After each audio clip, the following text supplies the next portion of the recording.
ग्रंथ का वाचायचा, परमेश्वराची सेवा का करायची, किंवा बाबांचे साईचरित्र का वाचायचं, याच्याविषयी खूप सुंदर आजच्या या अध्यायामध्ये गोवी आलेली बघा. का वाचायची ती, की पडता संत कथा कानी, पातकांची नुरे कहाणी, पुण्य अंकुरती कथा श्रवणी, घ्याया लाभ परवणी.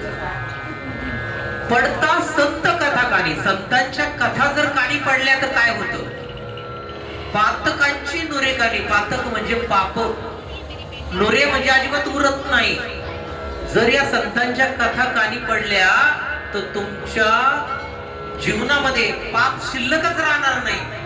पाप तुमचं सगळं संपूर्ण जाईल. आणि काय तिथून तयार होणार आहे, एकदा पाप संपलं की तिथून तुम्हाला त्या ठिकाणी पुण्य अंकुरती कथा श्रवणे, पुण्य त्याचा अंकुर तिथं फुटणार आहे. जसं एखादा आपण बी लावल्यानंतर त्याचं छोटंसं अंकुर निघतं, झाड होतं, तसं तुमच्या जीवनामध्ये सुद्धा पुण्याचं त्या ठिकाणी झाड वाढणार आहे, पुण्याचा मोठा वृक्ष त्या ठिकाणी होणार आहे. पण त्यासाठी तुम्हाला काय करावं लागेल, संतांच्या कथा त्या ठिकाणी वाचावं लागतील, साई चरित्र वाचावं लागेल. ज्या ज्या संतांच्या कथा असतील त्या त्या तुम्ही जर मनापासून वाचल्या ना, तर मग तुम्हाला ह्या गोष्टीची अर्थ त्या ठिकाणी. आजच्या या अध्यायामध्ये आपल्याला भगवद्गीतेची माहिती बाबांनी सांगितली. बाबांना अनेक ग्रंथांचं ज्ञान होतं बाबांकडं, त्यातलाच म्हणजे भगवद्गीता. एकदा बाबा द्वारकामाईमध्ये बसलेले होते आणि बाबांचे लाडके भक्त नानासाहेब चांदोरकर त्या ठिकाणी बाबांची सेवा करत होते. आणि सेवा करता करता भगवद्गीतेतले श्लोक गुणगुणत होते. आता आपण सुद्धा काम करता करता काहीतरी गुणगुणत असतो बघा. सकाळी मला वाटतं श्लोक कुणीच गुणगुणत नसतं. काम करता करता एखाद्या चित्रपटातलं गाणं त्याच चालू असतं, बरोबर ना. पण नानांचं काम वेगळं चालू होतं. नाना श्लोक गुणगुणत होते. आता नानांची गुणगुण ऐकून बाबा त्यांना म्हणतात, काय नाना, अहो काय गुणगुणता, अहो मोठ्याने तरी म्हणा, आम्हाला ऐकू दे ना. मग त्यावेळेस नाना म्हणतात, काय नाही बाबा, गीतेतला श्लोक म्हणत होतो. मग बाबा म्हणे, अरे मोठ्याने म्हण, मला ऐकू दे. मग नानांनी गीतेतल्या 4थ्या अध्यायातला 34वा श्लोक, जो अतिशय सुंदर आहे, तो त्या ठिकाणी म्हणायला सुरुवात केली. तद्विद्धी प्रणिपातेन परिप्रश्नेन सेवया उपदेशति ते ज्ञानम ज्ञानी नस्तत्वदर्शिना. म्हणायला थोडासा अवघड आहे, पण अर्थ खूप मोठा आहे त्याच्यामध्ये. त्याचा अर्थ असा आहे, मग बाबांनी सांगितलं की श्लोक म्हणला पण अर्थ सांग. बाबा नेहमी सांगायचे की तुम्ही कोणत्याही ग्रंथाचं वाचन केलं ना, पण तुम्हाला अर्थ सांगता आला पाहिजे. मग आता श्लोक सांगितला ना, आता अर्थ पण सांग, कारण नुसतं पाठांतर नकोय. मग त्यावेळेस नानांनी सांगायला सुरुवात केली, बाबा जेव्हा एखादा भक्त मनापासून आपल्या सद्गुरूची सेवा करतो, सद्गुरूला मनापासून त्या ठिकाणी आठवण काढतो, सद्गुरूला प्रश्न विचारतो, त्यावेळेस सद्गुरू त्याला योग्य असा उपदेश करतात. मग ज्यावेळेस हा अर्थ नानांनी सांगितला, बाबांना तो अर्थ छान वाटला, पण तरी ते बाबा काय म्हणतायत, आता एक काम कर म्हणे, परत एकदा हा श्लोक वाचायचा, पण जिथं ज्ञान आहे का, त्या ज्ञान शब्दाच्या आधी अ लावून वाचायचा. आता परत एकदा आपण वाचूया. तद्विद्धी प्रणिपातेन परिप्रश्नेन सेवया उपदेशति ते अज्ञानम ज्ञानी नस्तत्वदर्शिना. ज्ञानच्या अगोदर आता आपण अ लावला. मग आता अर्थ काय होईल बरं, की एखाद्या भक्ताने मनापासून गुरुची सेवा केली तर गुरु त्याला अज्ञान देतील. आता अज्ञान दिलं तर चालेल का? आता आपण आपल्या मुलं सगळ्यांची शाळेमध्ये जातात, शाळेमध्ये सगळे शिक्षक त्यांना ज्ञान देतात. आता आम्ही गायकवाड सर झालं, आम्ही सगळे शिक्षक आहोत. आता आम्ही जर शाळेमध्ये मुलांना जर अज्ञान दिलं तर घरचे आम्हाला त्या शाळेत राहू देतील का? अहो म्हणतील, आम्ही मुलं ज्ञान मिळवायला पाठवले, तुम्ही कुशाला मुलांना अज्ञान त्या ठिकाणी देताय. मग बाबांनी सांगितलं, नाना अरे ज्ञान वगैरे अशी काही मिळवायची गोष्ट नसते म्हणे. ज्ञान आधीच तयार असतं, फक्त आपल्याला काय जाणून घ्यायचं असतं, अज्ञान जाणून घ्यायचं असतं. अज्ञान एकदा जर समजलं तर ज्ञान आपल्याकडे आपोआप येतं. मग नानांनी बाबांनी एक छोटस उदाहरण त्याला दिलं. अरे म्हणे, तुला जर विहिरीवर गेला तुला पाणी प्यायचंय विहिरीवरचं आणि त्या पाण्यामध्ये जर सगळं शेवाळ असेल तर तू काय करणार? शेवाळ सगळं असं बाजूला करणार आणि आत्ता शुद्ध पाणी पिणार.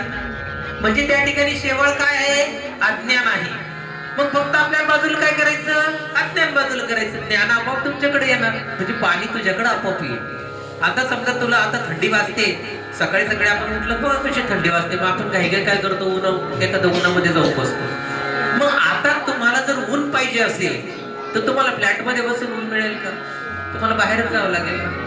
म्हणजे त्या सूर्याच्या आणि तुमच्या मध्ये असणारा तो पडदा तो तुम्हाला बाजूला करावा लागेल. तेव्हा ते सूर्याचं किरण आपोआप तुमच्याकडे येतील. बघा, काहीच करावं लागत नाही, म्हणावं लागत नाही सूर्या मला तुझा उजेड दे, आपोआप तुमच्याकडे येतात. फक्त तुमच्या आणि त्या सूर्याच्या मधला जो पडदा आहे तो तुम्हाला बाजूला करावा लागेल. तसंच तुम्हाला जर ज्ञान मिळवायचं असेल तर तुम्हाला अज्ञान बाजूला करावं लागेल. अज्ञान समजून घ्यावं लागेल. एकदा का तुम्हाला अज्ञान समजलं की ज्ञान आपोआप होईल. एक सोपं उदाहरण देतो बघा. रात्रीच्या वेळेस रस्त्यावर जर एखादी दोरी पडलेली असती तर आपल्याला वाटतं साप, आपण लगेच थोडं ढसकतो आणि ज्यावेळेस असे बॅटरीचा उजेड लावून बघतो आणि मग त्या ठिकाणी दोरी आपल्याला त्या ठिकाणी दिसते. म्हणजे जोपर्यंत आपण तिच्याकडं मनापासून पाहत नव्हतो तोपर्यंत आपण तिला अज्ञान समजत होतो, सर्प समजत होतो. पण एकदा का ते सर्प हा विषय आपल्या डोक्यातला निघून गेला मग आपल्याला कळालं ती दोरी.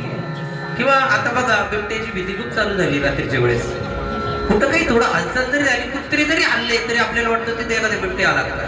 एवढं आपलं अज्ञान त्या ठिकाणी आता वाढायला लागलं, कारण तेवढी भीती आपल्या मनामध्ये बसायला लागली. मग बाबांनी आपल्याला हीच भीती घालवायला सांगितली की तुमच्या मनातली ही भीती काढून टाका. आणि एक गोष्ट सांगू का, अज्ञान खूप ठिकाणी भरलेलं आहे जगामध्ये, सगळीकडे अज्ञानच भरलेलं आहे. अहो तुम्ही आम्ही सुद्धा अज्ञानीच आहोत. या शरीराबद्दल प्रत्येकाला आसक्ती, प्रत्येकाला वाटतं मी खूप सुंदर आहे, माझ्यासारखं कोणीच नाही. पण एक सांगू, शेवटच्या क्षणी पहा, म्हातारपणी बघा हे सगळं सौंदर्य निघून जातं. हे फक्त दिखावा आहे. आणि ज्याला स्वतःच्या शरीराबद्दल आसक्ती असेल ना त्याच्यासारखा अज्ञानी माणूस तर कोणीच नाही. बाबा म्हणतात त्याच्यासारखा अज्ञानी कोणीच नाही. हे अज्ञान आपल्याला काढून टाकायचं. सगळ्यात जास्त अज्ञान आपल्यामध्ये भरलेलं आहे, आपल्यामध्ये. कबीरजींचा एक खूप सुंदर दोहा आहे बघा की बुरा जो देखन मैं चला बुरा न मिलिया कोय जो मन खोजा आपना मुझसे बुरा न कोय. कबीरजी म्हणतात की मी वाईट गोष्टी शोधायला निघालो, सगळीकडे शोधलं, कुठंच वाईट गोष्ट नाही सापडली. मग शेवटी ते म्हणे मग मी माझ्यामध्ये शोधलं, मग मला कळालं माझ्या इतकं वाईट कधीच नाही. आधी आपल्यातलं वाईट गोष्टी शोधा. गालिबजींचा एक खूप सुंदर त्या ठिकाणी शेर आहे की गालिबजी म्हणतात की गालिब उम्र भर यही भूल करता रहा, धूल चेहरे पे थी आईना साफ करता. गालिबजी म्हणतात की मी आयुष्यभर एकच चूक केली. आरशात पाहायचं ना त्यावेळेस मला वाटायचं की माझी प्रतिमा खराब आहे, मी आरसा पुसायचं. ज्यावेळेस बारीक पाहिलं त्यावेळेस ती धूळ आरशावर नव्हती, माझ्या चेहऱ्यावर होती, म्हणजे माझ्या अंतःकरणात होती. आपण वाईट गोष्टी बाहेर पाहतो पण वाईट गोष्टी आपण आतमध्ये पाहिल्या पाहिजे, अंतःकरणामध्ये पाहिजे. आणि ज्यावेळेस तुम्ही तुमच्या अंतःकरणामध्ये डोकावून तुमच्यातल्या वाईट गोष्टी बघाल, त्या वाईट गोष्टी काढून टाकाल, त्यावेळेस तुम्ही आपोआप चांगले व्हाल. चांगले होण्यासाठी तुम्हाला काहीच करायचं नाहीये, फक्त तुमच्यातल्या वाईट गोष्टी त्या ठिकाणी काढून टाकल्या ना आपोआप सगळ्या गोष्टी चांगल्या होतात. आपल्यामध्ये भरपूर चांगलेपणा असतो पण छोट्याशा वाईट गोष्टीने तुमचा चांगलेपणा निघून जाऊ शकतो. आपण स्वयंपाक करत असताना इकडे एका शेगडीवर एका बाजूला दूध तापायला ठेवलं, इकडे जर आपण भाजी टाकली, फोडणी टाकली आणि फोडणीतला जर एखादा कण तिकडे दुधात उडाला तर काय होतं? सगळं दूध नसून जातं. म्हणजे बघा एवढं मोठं पातेलं भर दूध, त्याच्यात एवढा कण पडला तरी ते दूध नसून जातं. मग तुमच्या आमच्या या शरीरामध्ये, तुमच्या आमच्या या चांगुलपणामध्ये छोटीशी जरी वाईट गोष्ट पडली ना तरी आपला तो चांगुलपणा त्या ठिकाणी निघून जातो. म्हणजे आपल्या जीवनामध्ये वाईट गोष्ट कोणतीच येऊ द्यायची नाही. सगळ्या आपल्या जीवनामध्ये चांगल्या गोष्टी ज्यावेळेस असतील त्यावेळेस आपलं जीवन सुंदर होतं. आणि हे केवळ मी सांगत नाही, हे भगवद्गीतेमध्ये, वेदांमध्ये सुद्धा सांगितलं. तुम्हाला दाखवतो बघा. अथर्ववेदामध्ये काय सांगितलंय बघा अयम आत्मा ब्रह्म म्हणजे आत्मा हाच ब्रह्म आहे. तुमचा आमचा जो आत्मा आहे ना तोच ब्रह्म आहे. ब्रह्म शोधायला कुठे जाऊ नका. आपण म्हणतो बघ मला ब्रह्मज्ञान पाहिजे, मला ब्रह्म मिळवायचंय. ब्रह्म म्हणजे काय? तुमचा आमचा आत्मा इथं शरीरामध्ये जो बसलाय ना त्याला. आणि ऋग्वेदामध्ये सुद्धा सांगितलं बघा, प्रज्ञानमानंद, आनंद हाच ब्रह्म आहे. त्या ठिकाणी आनंद हेच त्या ठिकाणी खरं सत्य आहे. आणि तुमच्या आमच्या जीवनामध्ये आनंद मिळाला पाहिजे. बाबांच्या दर्शनाला लोक यायचे त्यावेळेस त्यांना परमानंद व्हायचा. जीवनात कोणता जो आनंद मिळत नव्हता तो आनंद लोकांना त्या ठिकाणी मिळायचा. आणि यजुर्वेदामध्ये सुद्धा सांगितलंय की अहम ब्रह्मास्मी, मीच ब्रह्म आहे, दुसरं कोणी नाही. तुमच्या आमच्या सगळ्यांच्या मध्ये ब्रह्म भरलेला आहे. फक्त तो ब्रह्म आपल्याला जाणला पाहिजे. बाबा म्हणतात ज्ञान मिळवायची गोष्ट नाहीये, ज्ञान ही जाणायची गोष्ट आहे. आणि तुमच्या आमच्यातला तो ब्रह्म जर जाणायचा असेल तर जे काही तुमच्या आमच्यामध्ये शरीरामध्ये जे अज्ञान वाईट गोष्टी भरलेल्या आहेत ते एकदा बाजूला काढा.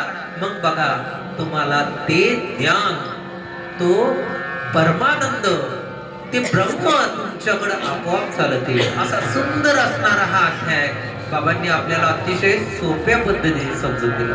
मला वाटतं जगात एकमेव असं उदाहरण असेल की ज्ञान समजून देण्यासाठी अज्ञान तिथं सांगायला सांगितलं. काय सांगितलं? फक्त अज्ञान ओळखा, ज्ञान ओळखूच नका, ज्ञान समजून घेऊच नका. फक्त अज्ञान समजलं तर ते ज्ञान तुमच्याकडे येतं. आणि ज्यावेळेस असा तो सुंदर बाबांचं विवेचन नानांनी ऐकलं, नानांना खूप आनंद झाला.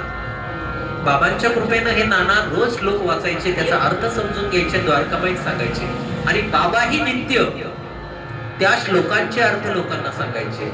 म्हणजे बाबांची द्वारकामाई ही फक्त तिथं अन्नदान चालत होतं किंवा उदी देत होती एवढ्यासाठी नव्हती, की ती द्वारकामाई एक ज्ञानाचं विद्यापीठ होतं. जर लोक जर बाबांच्या दर्शनाला आले ना, बऱ्याच वेळेस लोक काय करायचे, आपल्या सोबत एखादा ग्रंथ घेऊन यायचे, बाबांच्या चरणावर ठेवायचे. त्यांना वाटायचं बाबांनी त्या ग्रंथाला आशीर्वाद द्यावा म्हणजे माझं पारायण चांगलं होईल. त्यावेळेस बाबा अनेकांचे ग्रंथ काढून घ्यायचे आणि श्यामाला सांगायचे जपून ठेव, हे ग्रंथ आपल्याला उपयोग येतील, हे ग्रंथ आपल्याला कामी येतील. या ग्रंथांचं आपल्याला वाचन करायचंय, त्याचा अभ्यास करायचा आहे, ते ग्रंथ समजून घ्यायचे. आणि बाबांनीच पारायणाची पद्धती खूप समजून दिली. मी प्रत्येक वेळेस सांगतो, पारायण करायचं म्हणजे अजिबात फक्त वाचन करू नका. फक्त जर वाचन केलं, आता बघा नानांनी जर फक्त श्लोक सांगितला तर त्याचा अर्थ कळला नसता, त्या वाचनाला काही उपयोग होता का? पाठांतराला काहीच उपयोग नाहीये. बाबा म्हणतात की तुम्ही जे वाचलं ते तुम्हाला समजलं पाहिजे, त्याचा अर्थ तुम्हाला कळायला पाहिजे, प्रत्येक ओवीचा अर्थ तुम्ही समजून घेतला पाहिजे आणि त्याच्याप्रमाणे तुम्ही आचरण केलं पाहिजे. त्याला म्हणायचं पारायण. नाही तर नुसतं वाचन पाठांतर केलं त्याला म्हणतात पोपटपंची. आपल्याला पोपटपंची नाही करायची, आपल्याला हा ग्रंथ समजून घ्यायचा आहे, त्या ग्रंथाचं ज्ञान समजून घ्यायचं आहे, बाबांना समजून घ्यायचं आहे, बाबांच्या लीला समजून घ्यायच्या आहे. आणि हे सगळं करत असताना आपल्याला आपलं जीवन सुंदर करायचंय. त्यासाठी बाबांचा हा साई चरित्र वाचा. आमचा जो साई खिचडीचा हा जो कार्यक्रम आहे तो तेवढ्यासाठी चालू आहे. 13